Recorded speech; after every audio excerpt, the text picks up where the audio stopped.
2019 में एक ऐसी फिल्म रिलीज हुई थी जिसे देखकर लोगों का खाने की तरफ नजरिया बदल गया था और जिस फिल्म में एक अनोखी और अजीब कहानी के जरिए लालच, सर्वाइवल, कैपिटलिज्म और भेदभाव के बारे में दिखाया गया है। द प्लेटफॉर्म नाम की उसी फिल्म का सीक्वल अब नेटफ्लिक्स पर आया है और ये सीक्वल पहले पार्ट से ज्यादा कंफ्यूजिंग है, इसलिए इस वीडियो को अंत तक जरूर देखें और चैनल को लाइक और सब्सक्राइब करना ना भूलें, क्योंकि मैं आपको इसी फिल्म के बारे में इस वीडियो में बताऊंगा। फिल्म की शुरुआत कुछ ऐसे लोगों से होती है जो VSC यानी कि वर्टिकल सेल्फ मैनेजमेंट सेंटर में भाग लेना चाहते हैं, पर वो ये नहीं जानते कि ये सेंटर एक गड्ढा है जिसका सच जानने पर वो कभी यहाँ जाना नहीं चाहेंगे। कोई भी ये नहीं जानता कि इस सेंटर में आखिर हो क्या रहा है, यहाँ तक कि प्लेटफॉर्म 1 में इमोग्विरी नाम की औरत भी कुछ नहीं जानती थी, जबकि वो पहले उस सेंटर में काम किया करती थी और फिर खुद ही उस गड्ढे में फंस चुकी थी। प्लेटफॉर्म 1 में हमें पता चला था कि इस सेंटर को चलाने वाला ऑर्गेनाइजेशन उस इंसान को प्राइज देने वाला है जो हर प्लेटफॉर्म को सरवाइव करेगा। जैसे कि गोरेंग को कहा गया था कि अगर वो 6 महीने तक उस प्लेटफॉर्म में रहा तो उसे कॉलेज डिग्री मिलेगी। त्रिमागासी से कहा गया था कि अगर उसने एक आदमी का खून किया तो उसे आजाद कर दिया जाएगा। प्लेटफॉर्म 1 के इन किरदारों की तरह इस फिल्म में भी नए किरदारों को अलग अलग फ्लोर्स में बंद कर दिया जाता है और हर किसी का अपना निजी कारण है जिसकी वजह से वो इस पागलपन का हिस्सा बने हैं। पेरेम्पुआन ने अपने आप को एक बच्चे की मौत का जिम्मेदार माना है। बाहरी दुनिया में वो एक आर्टिस्ट है जो जानवरों के वायलेंट बर्ताव को कला के जरिए दिखाती है और इसी कला को देखते वक्त एक बच्चे की मौत हो गई थी, जिसकी वजह से वो अपने आप को जिम्मेदार मानने लगी है। सोचने वाली बात यह है कि इस जगह आकर उसने अपनी आंखों के सामने इंसानों को वायलेंट जानवरों की तरह लड़ते देखा और उसे समझ आया कि इंसान जानवरों से ज्यादा खतरनाक है। ज़िमयातिन नाम का आदमी उस जगह इसलिए फंसा है क्योंकि बाहरी दुनिया में उसने अपने ही परिवार का घर जलाकर उन्हें ऑलमोस्ट जान से मार दिया था। ये दोनों किरदार एक ही फ्लोर पर मिले, पर पेरेम्पुआन ने वहां आने की अपनी वजह को एक राज रखा। इस पूरे गड्ढे का आइडिया यही था कि अगर 3 दिन से ज्यादा इंसान भूखा रहता है तो पूरा समाज बिखर सकता है और कानून का रखवाला भी सबसे खतरनाक जुर्म करने के बारे में सोचने लगता है। इसी थियोरी को दिखाने के लिए एक ऐसा सेंटर बनाया गया है जहां अनगिनत फ्लोर्स हैं। सबसे ऊंचे फ्लोर से खाना भेजा जाता है और जैसे जैसे वो खाना नीचे आता है, फ्लोर्स पर मौजूद कैदियों को स्वार्थ और इंसानियत में से किसी एक को चुनने का मौका दिया जाता है। अगर उन्होंने अपने लिए ज्यादा खाना चुना तो नीचे के फ्लोर्स में खाना नहीं पहुंचेगा और इसी तरह इंसान के अंदर का लालच और केओस बाहर आने लगेगा। सबसे नीचे के फ्लोर्स पर फंसे कैदी या तो भूखे मारे जाते हैं या जिंदा रहने के लिए दूसरे इंसान को खा जाते हैं। प्लेटफॉर्म 2 के गड्ढे में मास्टर नाम के आदमी को राजा माना जाता है क्योंकि उसने निचले फ्लोर्स के लोगों को जिंदा रखने के लिए अपने शरीर के हिस्सों का त्याग किया था और ऐसा करके वो एक मसीहा बन गया। उसी के भक्तों ने पहले फ्लोर से लेकर 333वें फ्लोर तक के लोगों के लिए खाना बचाने के लिए कुछ रूल्स बनाए और जो भी उन रूल्स को नहीं मानता उन्हें बारबेरियन और दुश्मन करार दिया जाता है। रूल्स के मुताबिक ज़िमयातिन को कहा गया था कि उसे खाने की सिर्फ वो चीज उठानी होगी जो उसे पसंद है ताकि दूसरों के लिए खाना बच सके, पर जब उससे ये रूल फॉलो नहीं हुआ तो पेरेम्पुआन ने अपने हिस्से का कुछ खाना उसे दे दिया ताकि मास्टर के भक्त उसे सजा ना दे।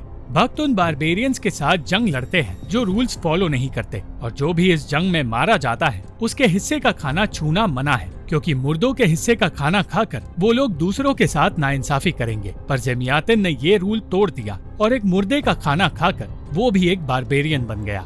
वक्त के साथ ज़िमयातिन और पेरेम्पुआन दोस्त बन गए और ये दोस्ती तब काम आई जब उन्हें निचले फ्लोर्स में भेज दिया गया जहाँ खाना कम पहुँचता है। बातें करते हुए ज़िमयातिन ने कहा कि वो सिर्फ साइंस पर भरोसा करता है, पर जब उससे -1 का स्क्वायर रूट बताने के लिए कहा गया तो वो अपना आपा खो बैठा क्योंकि इस नंबर को एक इमेजिनरी नंबर कहा जाता है। ये एक सिंबोलिज्म का तरीका है क्योंकि कई लोग भगवान को इमेजिनरी मानते हैं और इसी तरह फिल्म में कई लोग मास्टर को भी इमेजिनरी मानते हैं क्योंकि किसी ने मास्टर को देखा तक नहीं है। पियर नाम के भक्त का कहना था कि सिर्फ कुछ ही खुशकिस्मत लोगों ने मास्टर को देखा था और उनका कहना था कि मास्टर पूरे 1 महीने तक भूखे रहे थे और अगले महीने उन्होंने अपने शरीर के हिस्से काटकर दूसरों की भूख मिटाई थी। अब ये कहानी सच है या मनगढ़ंत ये कोई नहीं जानता, पर इसी कहानी को ध्यान में रखकर भक्तों ने कानून बनाए हैं। मगर कानून बनाकर उन्होंने एक तरह से कैदियों की आजादी छीन ली है क्योंकि ना चाहते हुए भी उन लोगों को ये कानून मानकर भूखा रहना पड़ता है, सिर्फ इसलिए ताकि दूसरों के साथ नाइंसाफी ना हो।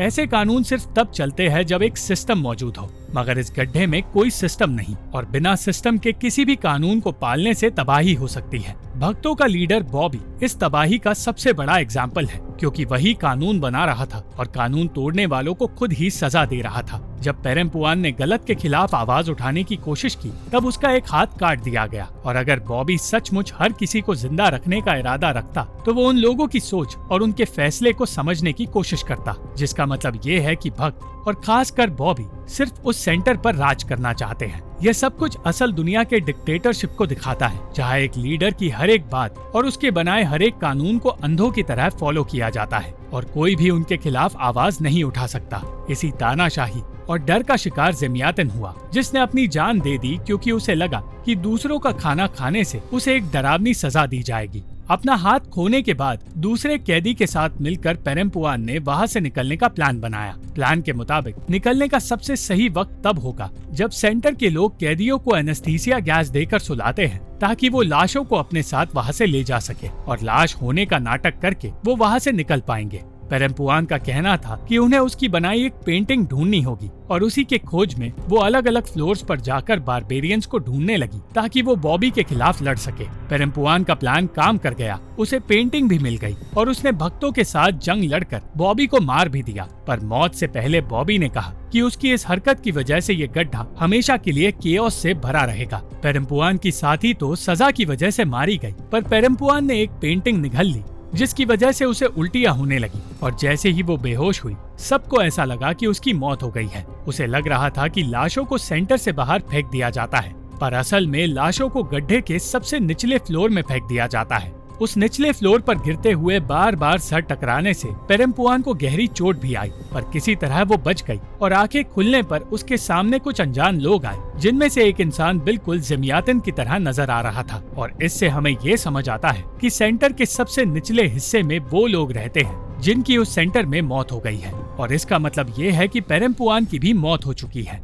सेंटर में कुल 333 फ्लोर्स हैं और हर फ्लोर पर 2 कैदी रहते हैं, जिसका मतलब ये है कि कैदियों की कुल संख्या 666 है। ये नंबर अक्सर शैतान का नंबर माना जाता है, जिससे हमें ये समझ आता है कि ये पूरा सेंटर शैतान का बनाया नर्क है और सबसे निचले हिस्से में वही लोग पहुंचते हैं जो कानून तोड़ते हैं। पेरेम्पुआन भी वहां तभी पहुंची जब उसने कानून के खिलाफ आवाज उठाकर उनके लीडर बॉबी को मारा था, और इसलिए वो नर्क तक पहुंची है। फिल्म के अंत में पेरेम्पुआन के सामने गोरैंग आया, जो प्लेटफॉर्म 1 के अंत में गड्ढे के निचले हिस्से में पहुंचा था। वो दोनों एक दूसरे को पहचान कर रोने लगे, क्योंकि वो एक दूसरे को पहले से जानते हैं। गोरैंग शायद पेरेम्पुआन का एक्स बॉयफ्रेंड था, जिससे दूर जाने के लिए पेरेम्पुआन इस सेंटर में आई थी। असल में जिस बच्चे की मौत पेरेम्पुआन के एग्जीबिशन में हुई थी, वो गोरैंग का ही बेटा था। गोरैंग पेरेम्पुआन को ढूंढने की कोशिश में उसी सेंटर में आया और कॉलेज डिग्री पाने की कहानी झूठी थी, जिसका मतलब ये है कि प्लेटफॉर्म 2 में दिखाई गई चीजें प्लेटफॉर्म 1 की कहानी से पहले हुई थी। पेरेम्पुआन इस सेंटर में सिर्फ इसलिए आई थी क्योंकि वो पछतावे में जी रही थी, और इस पछतावे से निकलने का मौका उसे तब मिला जब उसने एक बच्चे की जान बचाई। पहले प्लेटफॉर्म में जिस तरह गोरैंग ने एक बच्चे को बचाया था, उसी तरह पेरेम्पुआन ने इस प्लेटफॉर्म में एक बच्चे को बचाया, और जो पाप उससे बाहरी दुनिया में हुआ था, उस पाप के गिल्ट से वो बाहर निकल पाई। निचले हिस्से में पहुंचकर पेरेम्पुआन हेल्यूसिनेट करने लगी और उसके सामने वो इंसान आया जिसे लोग मास्टर कहते हैं। मास्टर ने उसे उस बच्चे को मारकर आजाद होने का मौका दिया, पर पेरेम्पुआन ने उसे मारने के बजाय खुद की जान लेने का ऑप्शन चुना। ना तो ये कोई हेल्यूसिनेशन था और ना ही उस बच्चे को मारने का ऑप्शन झूठा था। मास्टर असल में शैतान है और उसके आसपास मौजूद 11 लोग वो हैं जो एक मशहूर पेंटिंग द लास्ट सपर में नजर आते हैं। द लास्ट सपर वो पेंटिंग है जिसमें जीसस अपने 12 शिष्यों को अपने शरीर का हिस्सा सौंपते हैं। बिल्कुल उसी तरह मास्टर के भी 11 शिष्य हैं और वो पेरेम्पुआन को अपना 12वां शिष्य बनाना चाहता है, पर पेरेम्पुआन ने यह ऑफर ठुकरा दिया। इस फिल्म में कई बार ऐसे बच्चे दिखाए गए हैं जो एक पिरामिड में खेलते हुए सबसे ऊपर जाने की कोशिश करते हैं, और सबसे ऊपर जाने वाले बच्चे को प्लेटफॉर्म में भेजने के लिए चुना जाता है। आपने ये जरूर सुना होगा कि माता पिता और पूर्वजों के पापों का बोझ उनके बच्चों के सर आता है। यही बात सिंबॉलिक तरीके से इस फिल्म में दिखाई गई है। ये बच्चे असल में सेंटर में मौजूद कैदियों के बच्चे हैं, जिन्हें उन्हीं के माता पिता की तरह उनके पापों की सजा देने के लिए चुना जाता है। Thank you for watching this video. अगर आपको ये वीडियो पसंद आई तो इस वीडियो को लाइक, शेयर और इस वीडियो पर कमेंट जरूर करें, और इस चैनल को सब्सक्राइब करना मत भूलना।